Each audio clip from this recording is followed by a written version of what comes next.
October 30th, 1735, in Braintree, Massachusetts. He was son to John Adams Sr. and Susanna Boylston Adams. His father was a farmer and a deacon in the Congregational Church. John grew up on his family farm with his two younger brothers, Peter and Elihu. He was a slightly troublesome boy. Oftentimes, he would skip school to go hunting or fishing. John, finding school boring, inspired to be a farmer like his father, though his father wanted him to be a clergyman. As he got older, he started to enjoy school, and at just 15, John started his studies at Harvard and graduated in 1759.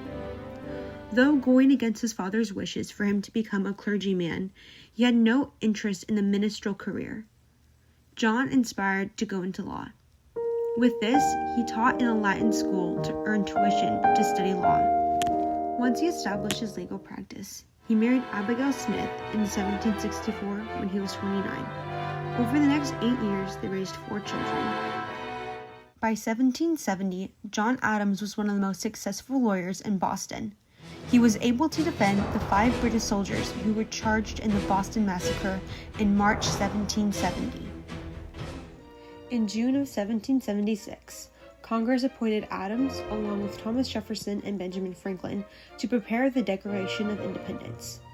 Adams served on more committees than any other congressman, 90 in all. And on April 21st, 1789, John Adams became the first Vice President of the United States.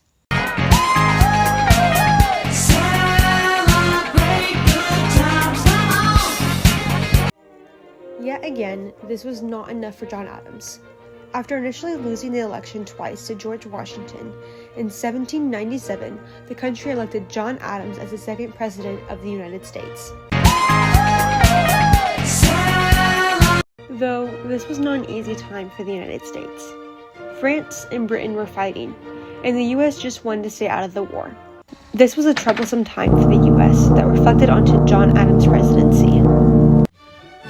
Though John Adams was able to avoid a full-scale war with France, in 1798 the U.S. Navy was engaged in the Croisy War with France.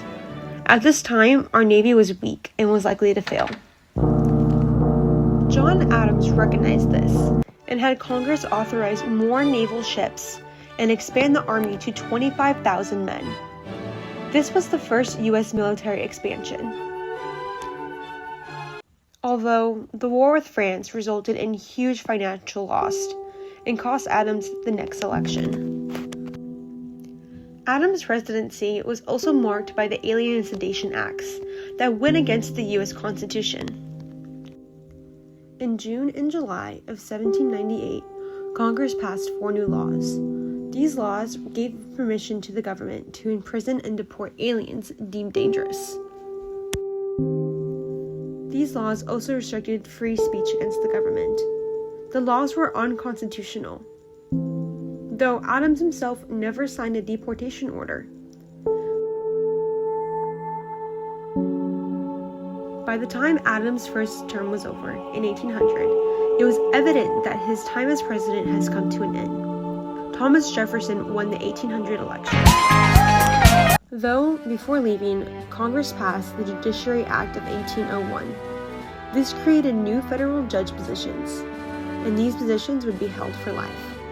With this, Adams rushed to elect judges before his time as president was up. This was known as the Midnight Judges Scandal, though doing this harmed his and Jefferson's friendship. After John Adams' time in office, he returned home to his wife in Quincy, Massachusetts. There, he lived for the next 25 years with her, keeping in touch with friends and family. In 1824, his son, John Quincy Adams, was elected into office. Unfortunately, just 2 years later, on July 4th, 1826, John Adams passed away on the 15th anniversary of the Declaration of Independence.